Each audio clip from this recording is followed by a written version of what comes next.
Fans of Star Wars, Lord of the Rings, Harry Potter, listen up. Ever wonder why you are drawn into these stories? That's because they follow the same story pattern people have been following for years, the hero's journey.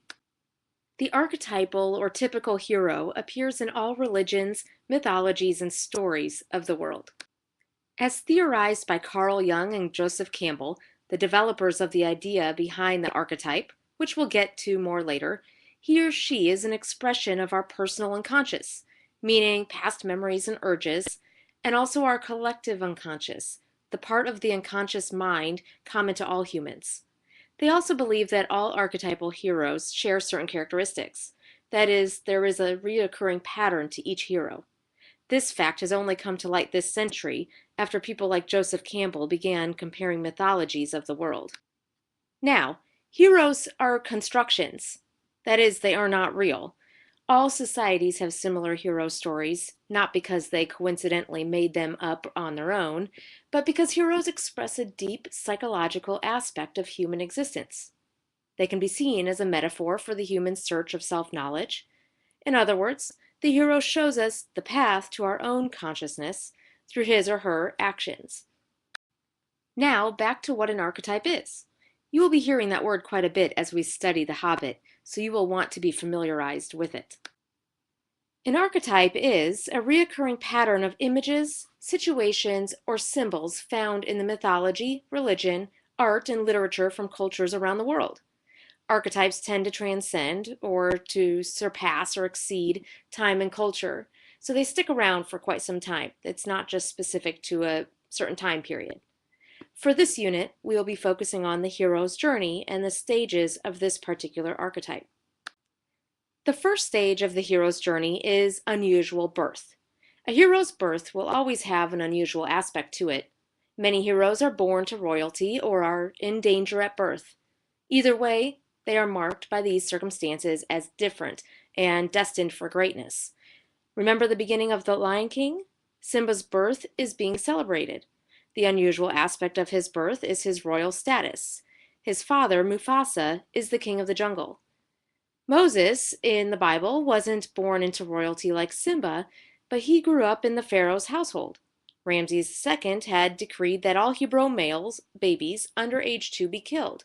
So Moses' mother placed him in a raft on the Nile, where he was found by one of the Pharaoh's daughters. Although viewers of Star Wars must wait until the second movie to find out the truth about Luke's birth, hints about the unusual circumstances are given, such as the fact he lives with his aunt and uncle and didn't know his parents. Next, an event takes place that begins an adventure for the hero. Sometimes it is traumatic, like Wallace losing his wife in Braveheart, or it is coincidental, like Simba meeting Nala. Either way, the hero begins his adventure. The journey may be voluntary or possibly involuntary. Shrek decides to rescue Princess Fiona, Harry enters Hogwarts, or Luke joins the rebel cause after stormtroopers murder his aunt and uncle. All examples of the call to adventure. The next stage is supernatural aid. After the hero has accepted the call, he encounters a protective figure who provides guidance in some way. This may be a wizard, an old man, a dwarf, a fairy godmother, a Jedi. The possibilities are endless. The aid may also give the hero information or a talisman to help the hero navigate the unknown. For example, Luke Skywalker receives the lightsaber and has Obi-Wan. Simba sees Mufasa in the sky and has Rafiki, a medicine man-like character, to help him. And Harry Potter has his wand. The next stage, crossing the threshold, is the jumping off point of the adventure. This also marks the boundary from the known to the unknown. There's usually a presence which blocks the way. This could be the hero's parents, it could be friends, or even their own inner fear. The hero defeats or overcomes the obstacle and enters the unknown, and in the process gains physical, mental, and moral strength. The hero cannot return to his original world without going on the journey. In The Lord of the Rings, Frodo crosses the threshold both of his house at Bag End and also out of the Shire. A hero just can't claim he's a hero and assume his position, now can he? the hero must prove to himself and others that he is the true hero. The hero is tested physically or psychologically throughout his journey and required to perform great feats, usually not just one time, but many times. In the end, however, the hero must face his greatest fear alone, even though he may have a companion with him. Luke faces Darth Vader in battle several times during the Star Wars trilogy. These battles, along with other services Luke provides for the rebellion, his training with Yoda, and his personal maturing, are all part of the trials he must successfully pass through to become the hero. Simba faces obstacles trying to return home and gain the kingdom back from Scar. Eventually, the hero is reborn and transformed somehow. This next stage can be a bit confusing for some. Elixir theft and ultimate boon are similar, but only one will typically appear in a hero's journey story. Sometimes the hero steals something that benefits others or earns something. This is called elixir theft. For example, when Prometheus steals fire in Greek mythology, that would be elixir theft. Other times the hero reverses or overcomes an evil force. This would then be known as ultimate boon. So in The Lord of the Rings, the One Ring is eventually destroyed in Mount Doom where it is created, and destroying that evil force, that would be considered ultimate boon. Atonement means to offer payment for a wrongdoing.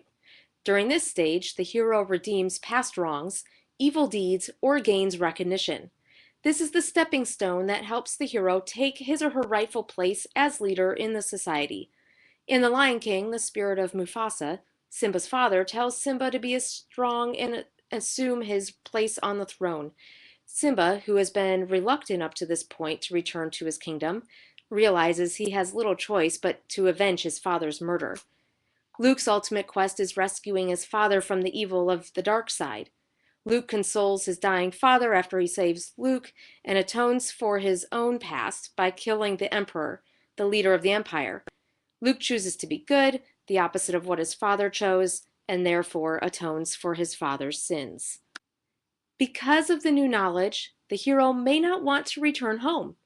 Once the hero returns, he is now a product of two worlds, the old self and the new, with strong powers, and is meant to somehow restore and heal society. Sometimes the society accept his gifts, while other times they might not quite be ready. After defeating Scar, Simba returns home to Pride Rock, and Frodo eventually returns to the Shire with more powerful relationships. Apotheosis is the highest point in the hero's development and is the final stage in his journey.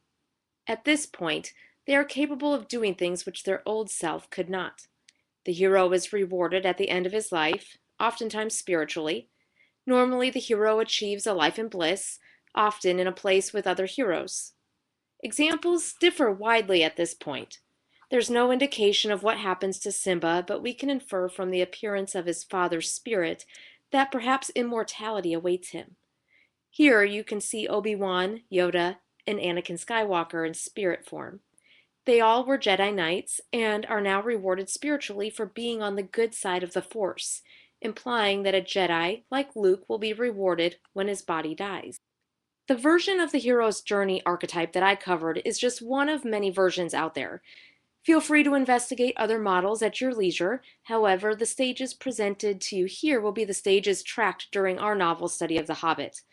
Please see me with any questions you may have. Thanks for watching.